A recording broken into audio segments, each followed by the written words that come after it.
I'm Dean Newlund, and welcome to Leadovation. Reimagine, facilitate, flourish. This podcast is dedicated to the art and science of innovative leadership. Through insightful interviews with industry experts, I bring you cutting-edge strategies and experiences of innovative leadership, helping you think differently, act strategically, and achieve remarkable results. Join me as I provide insights and tools that empower you to make smarter decisions, forge meaningful relationships. Welcome to Leadovation.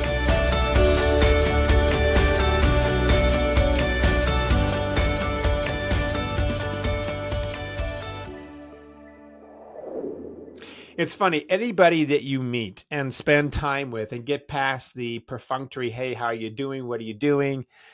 Tell me a few stories about yourself. You always find a story at some point when you get to really know somebody that they probably at some point had some sort of tragedy or setback or major life event that when they look back on it, they know it was the catalyst for their current growth and success. My next guest, no different, but the way he's been able to translate and transform a very difficult situation into his practice with coaching and leadership development, I think is very interesting. After experiencing a very serious and very scary stroke in 2022, my next guest, Tim Whitmire, embraced a profound shift in his perspective, emphasizing the importance of being relational rather than transactional. This transformation has deeply influenced his approach to leadership coaching, particularly in the high-pressure environment of venture-backed companies where the human element often gets overshadowed by that rapid growth demand. He's got a book called Freed to Lead, and he addressed what's called the sad clown syndrome, a phenomenon impacting many men today, and explores its manifestations within the corporate leadership world. He notes how this struggle for purpose and authenticity often surfaces in the behaviors and decisions of leaders, particularly those navigating these high-stress environments. As a co-founder of F3 Nation, a movement built on the principles of fitness, fellowship, and faith, Whitmire integrates these foundational values into the consultancy that he does with his clients. By emphasizing alignment, connection, and shared purpose, he helps executive teams achieve sustainable growth and cohesion. He's got an upcoming book, I hear, in 2025 called The 91% Solution, where he will provide a groundbreaking perspective on achieving organizational alignment, and it offers leaders a roadmap to unlock the untapped potential within their teams and themselves, addressing the critical challenges of leadership in today's dynamic corporate landscape. Tim Whitmire on the Leadovation podcast. Well, Tim, it's great to have you on the show, and I want to start with a kind of a personal question. It reminds me, this question, of a really great client of ours who is the CEO of a large healthcare enterprise down in Phoenix. And one day he went out to play basketball, which he normally did in his neighborhood, and he ended up having a pretty good size heart attack or stroke. And it was one of those game changers for him. And it really, I could see it as his coach, how it just recreated another path. Not that he went in a 180-degree way, but his way of being able to connect to people, I think, was more genuine. His own ability to take care of himself, which obviously was a great comfort to his wife, who was concerned about him. It was a game changer. It was a wake-up call. And I know that you have a similar experience back in 2022, that you had also a stroke. And I'm curious about the story behind it, but how it sort of zeroed you in on being more relational in your interactions versus transactional. Sure. Yeah. And look, I'm not one of these guys who has a story about, I was, like you said, I was headed in this direction, and then I had this near death experience, and I, completely turned around. I had a very good life and a very full life before what happened to me a couple years ago. And in fact, a lot of that was responsible for my recovery. But I went in for heart surgery to repair my mitral valve in November 2022, and they sort of, before you go in for a surgery like that, the doctor usually gives you a printout of like, there's a 1 in 10,000 chance that this will happen while you're under anesthesia, and this long list of horrible things, and one of those 1 in 10,000 chances was you might have a stroke while you're under it. We'll put you on a heart lung machine, and I was that 1 in 10,000 who did. So I woke up.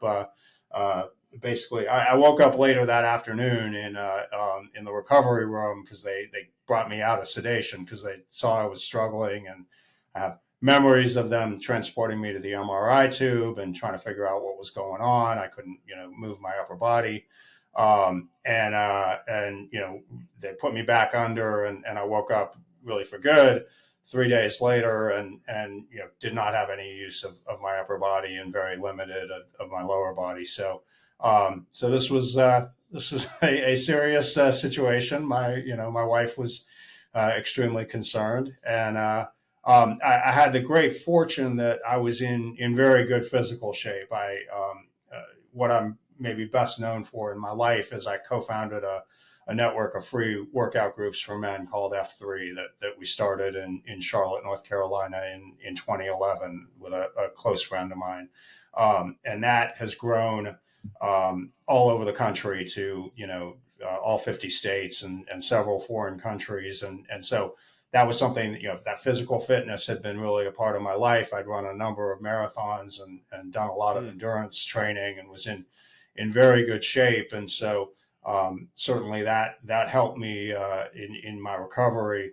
But almost as important as that was really the relationships that I had formed, and I'll give you a little kind of thumbnail of F3. The three F's are fitness, fellowship, and faith, and that really comes from you invite a guy, and it's all men, and I can talk about the reasons for that later, but you can invite a guy to a free workout, and that's generally a pretty easy invitation to extend.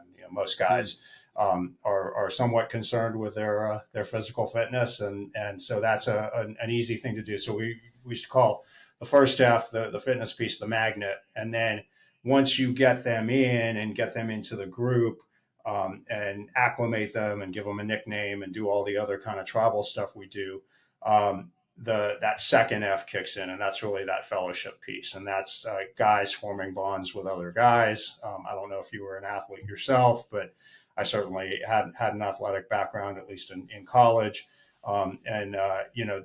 Guys want to be a part of something else, and the kind of dirty secret that we've become much more familiar with over the last 10 years is that a lot of American adult males are very lonely, and there's sort of a loneliness epidemic that's discussed a lot. And so Dave Redding, my co-founder, and I realized early on that we were sort of tapping into that, and that it was that second F, that fellowship, that was really motivating guys to get out of bed at 4:45 in the morning and come to this 5:30 a.m. workout, not because they were dying to do push-ups in the cold or the heat, but because they wanted to see the other guys that they'd become friends with in the course of this workout.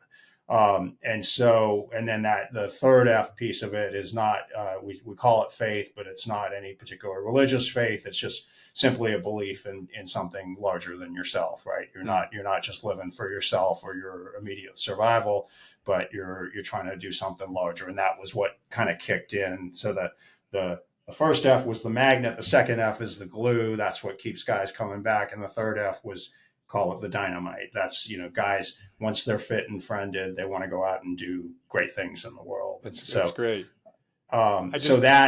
Go. Yeah. No, I was just going to, you made me think of, I just had Chip Conley on this show last Friday. We had a great conversation. It's not gone live yet, but he was talking about the practice of friendship, and that we learn friendship when we're kids because of the structure that we are afforded. We have playgrounds, we have schools that set us up, we have interactions that sort of create the possibility for friendship. But as we get older, in our 30s and our 40s and our 50s, that structure just isn't there. We get sort of siloed into our own worlds, whether it be work or family. and being able to connect with other men or other women, depending upon whatever Yeah. friendships as a whole is something we lose track of. And I think what you're doing is absolutely fantastic because it is a Yeah. structure in a way of creating Yeah. friendships. Oh no, I call it a friendship machine. I mean, it Mm. just it literally is that, and there's been a lot written. Robert Putnam, who was a professor whose work I studied when I was an undergraduate, has written a lot about the fraying of civil society in America. I wrote a book called Bowling Alone. There's a great documentary out called Join or Die that talks about the lack, the withering of civic association in American life over the last 50, 60 years. And so I absolutely had Putnam on my mind when we started and we're growing F3 and I mean, it's just, that need for friendship is fundamental. And when you read the statistics about how many American adults say that they don't have any friends and they're, the sort of Yeah. loneliness epidemic, this was sort of our way of addressing that issue in our peer group. So that, I mean, I go back to my stroke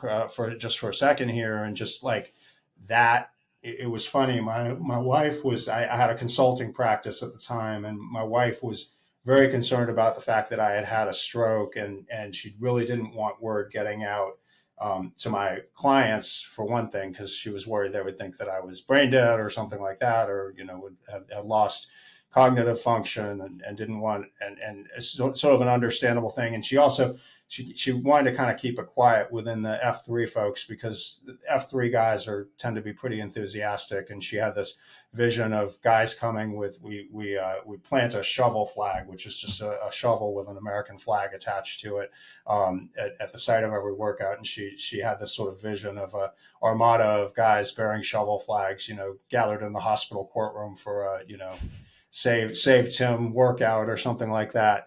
And so she really was keeping it quiet. And my brother got there about 5 days after I had the stroke, and he was like, "Man, you did this F3 thing, and you got all these guys who care about you so much.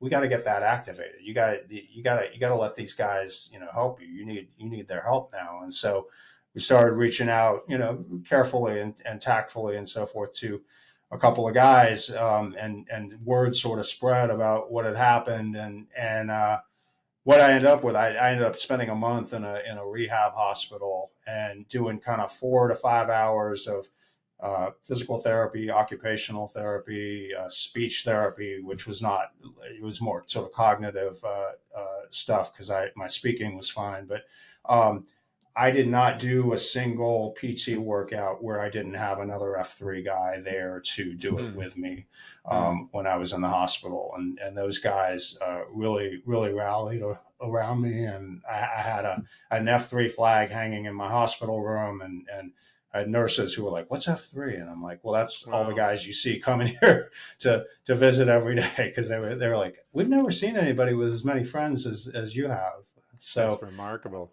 so So it was good. Yeah. what was this though? Because I was reading your information, and you made this point that experience highlighted the need for more, you might call it, relational Yeah. interactions versus transactional. Now, obviously, this F3 example is nothing but an example of relationships.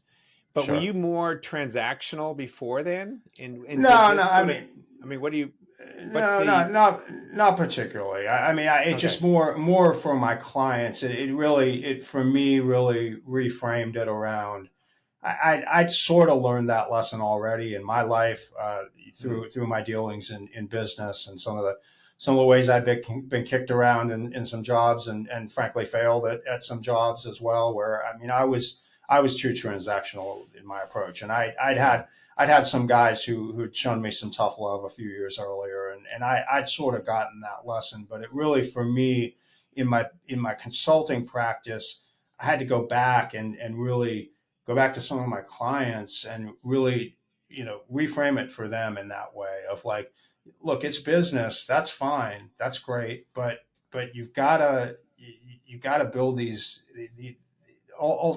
ultimately, there's the old line about it's not friends business, it's show business or whatever. And people Mm. are too quick to sort of do that, and not quick enough to understand that the underlying relationships are what matter. None of us get up and go to work, or few of us get up and go to work because we're so excited about what we're doing on in and of itself necessarily. Yeah. It's really very much the bonds that we build through that, the relationships that we build, and not the desire to, inherent desire to achieve 98% utilization in your work, or to Yeah. hit some other, inherent metric. So, I really look. I mean, I'd probably done a good example of this in my own life, because we decided very early on we were not going to monetize F3, that it was going to always be free and Yeah. open to all men, and this was not something we were going to franchise. And so I'd sort of put that out into the world, and with Dave's help and a lot of other guys, frankly, because it's really designed to be a leaderless organization, and to teach guys to lead on their own. But it really, I mean, for me, having it come back around to me in that way, of the only metaphor I could think of was that, I'd been building this arc for the last 12 years of my life when I had that stroke, and we'd started it in 2011. And when the storm came, that was that was what carried me to safety, was the And of course, friendship you and didn't know that at the relationships. time as you're building it, but Right, it's right, obviously it was the right. blessing that happened right when you needed it. I want to go back to this loneliness epidemic that you referenced before, and I've mentioned this a few times on this show about Yeah, our current Surgeon General is digging into this particular, in a sense, pandemic of loneliness and isolation, and really sure. making it his cause, is to really address that. You mentioned, in the light of loneliness, what is the sad clown syndrome? That's a phrase that you brought up and you Yeah. referenced. What is that? Yeah, so that was my co-founder Dave came up with that, and that's if you go back to the pilot episode of The Sopranos, Tony Soprano is on the couch. I'm not sure if he's actually on the couch, but he's in Dr. Melfi's office, and he talks about. She asks him if he thinks there's any kind of cognitive dissonance between who he is as a human being and what he does professionally as a crime boss, and Tony has this answer where he's like, yeah, sometimes I feel like I'm this sad clown. I'm kind of this on the outside, but I appear to be a clown on the outside, or I guess a shark on the outside in his case, but on the inside I'm sad and lonely. And so Mm. Dave really coined that, and it was really in the sense of we and when where we started F3 was in one of the kind of best highest income areas of Charlotte, North Carolina, in Myers Park, which is people with well-to-do, generally white people, and guys who are sort of going around, and you sit in the church pew on Sundays, and you're there with your family, and you're dressed up, and you look great on the outside, and everything about your life is perfect. But on the inside, you're actually a really lonely person, and you're when you're among your friends, or you're on the golf course, or you're on the sidelines at the soccer game, you're a hail fellow, well met, and slapping people on the back. But the reality is, you don't have any close friends. You have these sets of relationships. There's sort of your work relationships, which are always subject to the vagaries of the workplace. There are, I think, the other one was your uh, gosh, your continuing relationships from your childhood, right? Your college Mm. roommates, your buddies from childhood. You probably live thousands of miles away from them, because that's the way where we are. We move around a lot. Few people still live in their hometowns. So you don't really know those guys when things are going sideways. You might see them once a year, but they're not necessarily the people you reach out to. And then you have your kind of superficial friendships, usually mediated in a lot of cases by the women in our lives. Oh, Joe's the husband of my best friend. You should meet Joe, and we'll get you Mm. guys together. And Dave used to call those mandates, sort of like play dates with little kids. But that was a very characteristic thing and it was certainly true in my life. It was very relevant to my life, and so you did not have people who were proximate to you, who knew you well. And the thing we found about F3 was that you put guys together in the early morning and have them do hard things together, and have them get in a van and go run a long distance relay race with 12 or 6 of you in a 15 passenger van running 200 miles over a couple of days, and all of a sudden you start developing some bonds, and you suddenly have guys in your life who know a lot about you, and who you are seen by in a very real way that I think a lot of people don't have, and the experience of growing this thing bore it out, because the number of people whose lives have really been radically changed by having this come into their lives, and allowing it to work its magic has been really impressive. So Let me ask you. I don't think it's the one thing I want to say. I don't think it's a solution for everyone, because like Yeah, there are some people who are just either so affronted by the notion that we have the word faith in our title, or on the other hand, that we don't subscribe to their particular faith, they won't do it. And then there are some people who are like, well, I'm fine with that. I don't want to be in relationship with people, but it is a solution for some large right. percentage of the population. Right. And of course, you're dealing with men, connecting with men. We're not necessarily saying that this is a club, if you want to call it that, Yeah. Yeah. it includes both sexes. So all that's fine and dandy. But I guess let me ask you this, because you've got a lot of background in consulting, and I keep coming back to this. This last week on this podcast, I had the references as well. But Harvard Business Review, in this Yeah. particular month, November, December 2024, when you and I were talking right before Thanksgiving, Yeah. the head of it says we're still lonely at work. It's Yeah. time for companies to take a different approach to culture. And of course, this is their main thing. And it's exactly what you're talking about. How Yeah. do we translate some of this into work? I mean, are we needing to do sort of a 5 a.m., 5 mile hike or run with other people to get that loneliness pandemic or epidemic to be a thing of the past? Like, how do we bring relationship, friendship into the workplace? What's your suggestion for that? I don't pretend to have an answer for it. I mean, I'm actually working, pretty much full time now for one of my former, or still a client, who runs a company that is very people focused. And the reason I was willing to go in house and kind of put most of my other clients on hold was that the Doswell Operating Group in Richmond, Virginia, for better or worse, is run in a really it's a family owned business, and it's run in a very people friendly manner, and it's and now the problem is you can't necessarily translate that to Bank of America Mm. or some other giant corporation. Like there are profit motivations and shareholder responsibilities and all that other stuff. So I don't think it's a solution for everyone, but I honestly I've seen enough in my experience to feel like we got to humanize the workplace in some ways, and you run into all sorts of problems, right? Like women are in the workplace, right? And we've got to sort of manage that issue, and you get the whole confusion and harassment. You got to manage harassment issues. You've got to manage personal relationships. But if we can't find a way to make the workplace more humane in some ways and more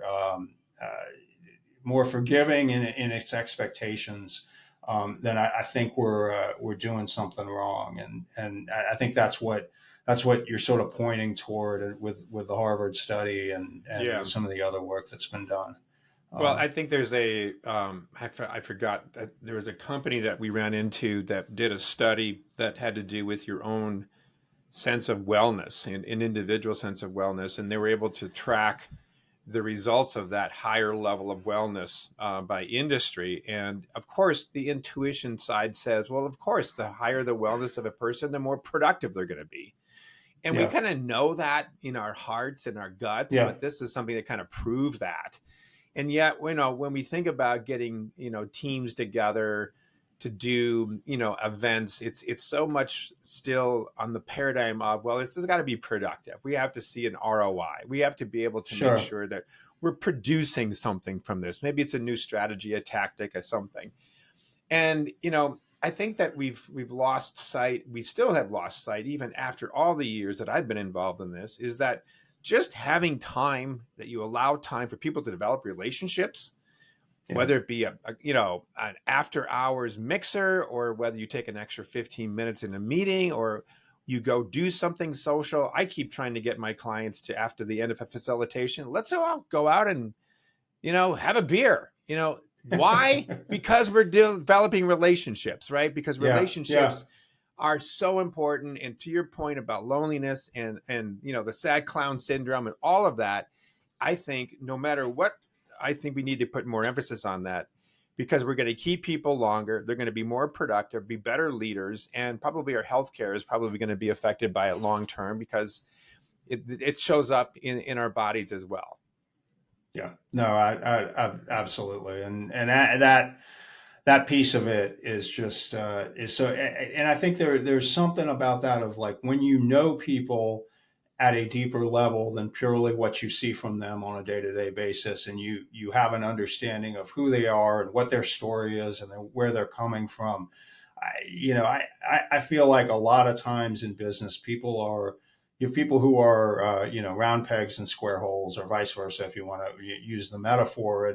And there are a lot of ways to reshape job functions that actually draw on people's true skills and traits, and move them around in ways. And this is. I mean, the great thing about the job I have right now is I'm actually having to put a lot of this into practice. How do we restructure a department within the company to get the right people in the right seats? I use a crew metaphor for my consulting practice. Imagine myself as sort of the coxswain of a business, which is the guy who sits in the bow of the crew boat and tries to get the oarsmen to row in sync.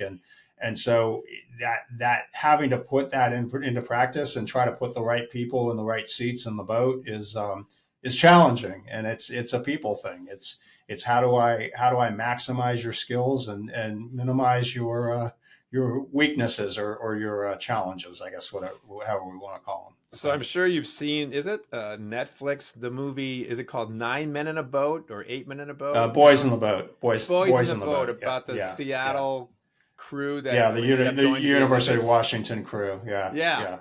For those who are listening in on this, I mean, that's a great movie. It's a great metaphor for what Tim is talking about getting everybody to literally and figuratively row in the same direction.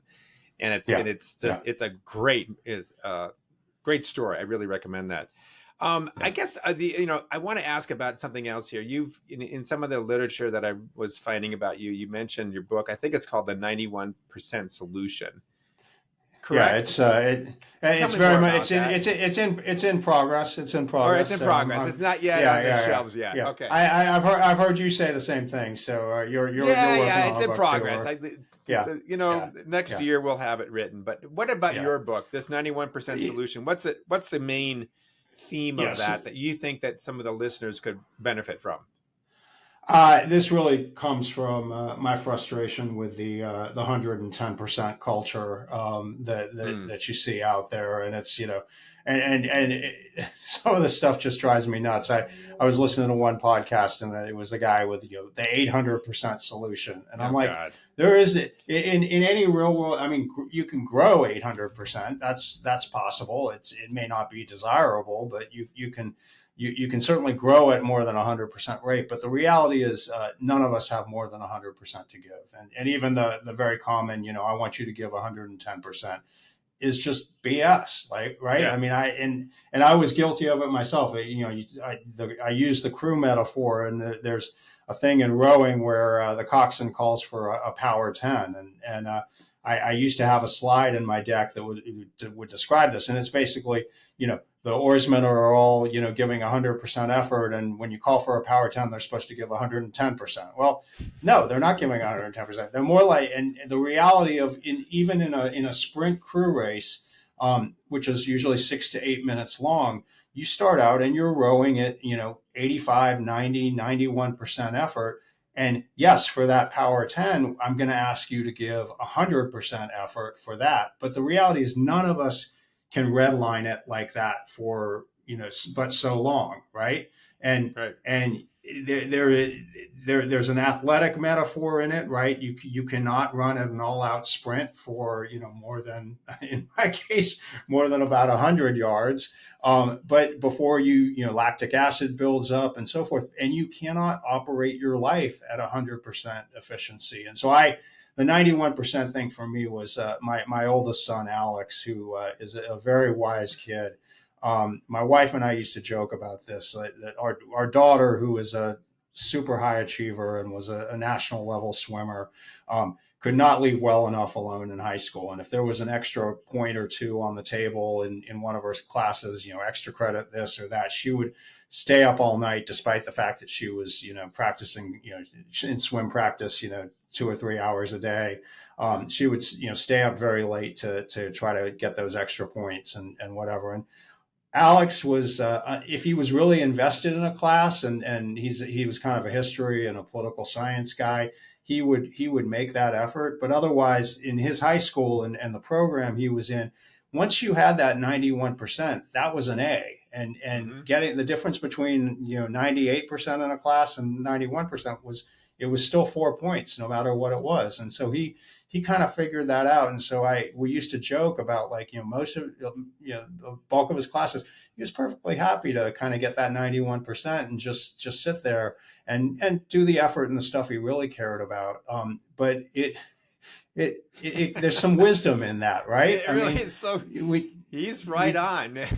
Yeah, I mean, I used to sort of imagine, he was fine. Get your nose above the pull-up bar, and that counts. That's good enough. And I use it with the people I work with all the time. I have a very hard driver who's one of my direct reports right now, and he is an all-out guy, and he's doing the cold water plunges every day now. He's into that, and then and I love Jason, but he drives himself too hard, and I think the issue is, when you drive yourself that hard, you expect everyone else to drive that hard as well, and it's not exactly right. It's not a standard. Yep. You can choose that for yourself, and there will be consequences of that. Jason happened to put himself in the hospital last week. Hopefully I'm not violating any HIPAA by saying that, but you can't. You've got to understand that other people don't necessarily care about it to the same extent that you do. And so I feel like that 91% expectation, that's a reasonable standard. And if you're hitting things with a 91% consistency and you expect that of other people, I think that's acceptable. But I just think we've got to get to a point where it doesn't have to be all out all the time and absolute perfection, because life's not like that. No, it's not like that. And you make me think about three things, or two things at least. And I'm going to tell myself, because I find myself in that situation like your daughter. We moved up to Oregon a while back, and then you had to get a new driver's license and go through the test, and because the laws were different down in Arizona. So, I looked it over, studied a little bit, and I don't know how many questions there were on it. And so by the time I got to a certain question, I still had like another 6 to go to finish the test, right? Yeah. But I got to a point where it says you passed. And then I'm done. Go up and, take the printout and go get your driver's license. I'm going yeah, but there's still 6 more questions. I want to finish the damn thing. And so it was this, obviously, I'm not here to get an A, like a perfect score. Right. I'm here to get my driver's license. Let's not miss the point.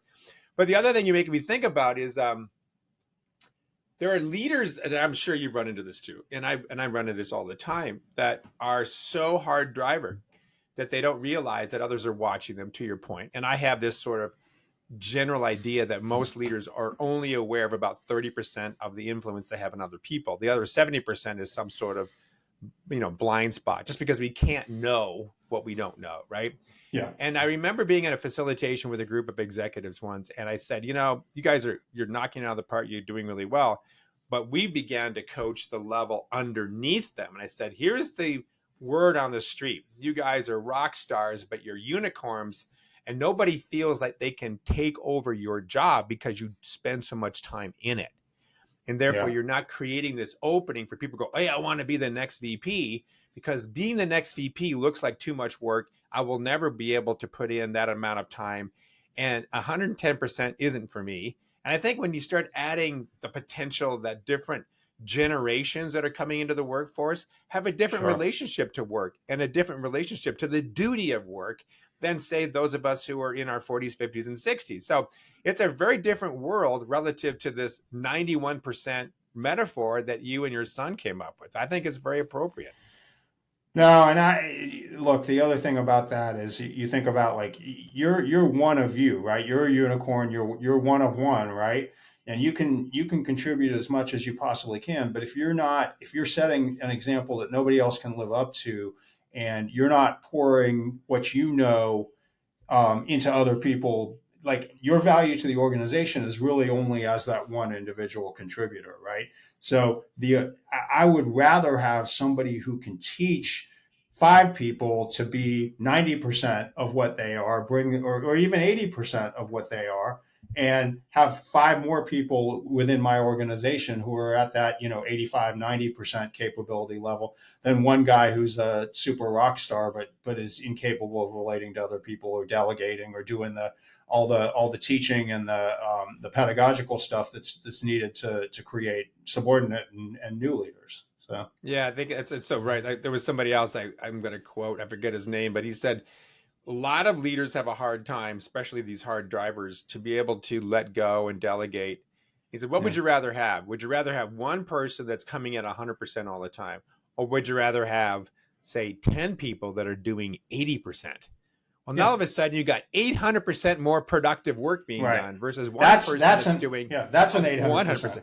I mean, Yeah, that's like, come on, let's get to what are we really looking at here? So I think this is a that's a very helpful conversation here about loneliness and about connection and about relationships and how we can bring it into companies.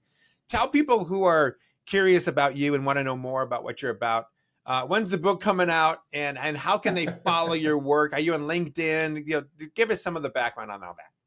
Yeah, so look me up on LinkedIn. It's you'll see my name in the show notes. I'm happy to connect anybody. Just when you drop in, I do get a lot of random stuff, and it's hard to tell with LinkedIn these days how much it's marketers. So just reference that you saw me on Dean's show, and we'll connect. I basically with my practice, I've sort of put it on hold while I'm in house with this one client, but I'm still allowed to take on outside clients. So I'm always, and one of the things I find is that an hour of my time is usually very well spent just to hear someone's story and learn where they're at, and maybe I get to dispense some wisdom, maybe not, but I almost always come away from those conversations with something I can use with my other clients. Yeah. And so if you go on www.cxnadvisory.com/call, you can book a call with me, and we can do a half hour, an hour. And if you like what you've heard today, or feel like I might have something to contribute to what you're working on, more than happy to have a conversation and like I said, dispense some wisdom, or maybe there's something more to be done there. Does F3 have a website, or is it really much F3, more loose than that? It does. No. It's www.f3nation.com. Okay. And there's a very user friendly thing where you plug in a map, where you plug in your zip code, and you can see the workouts that are nearby. So good way to connect. And like I said, for the people who are leery about the faith component of it, you're not going to get proselytized. We'll give you a nickname. Everybody gets a nickname, and as long as you can endure being nicknamed, you'll be good. So I think that's great. Well, Tim, great work that you're doing. Really appreciate it, and I will definitely check out these two sites. But have a great Thanksgiving wherever you might be at that particular time. Yeah. Yep. You too. And I appreciate you having me on, Dean. You bet. Thank you for listening to Leadervation with Dean Newlund. If you enjoyed the show, please subscribe, rate, and review on Apple Podcasts, Spotify, or wherever you get your podcasts. If you'd like to learn more about Dean or Mission Facilitators Leadership, go to mfileadership.com. That's mfileadership.com, or check the show notes. Reimagine, facilitate, flourish. Transform your leadership success with Leadervation.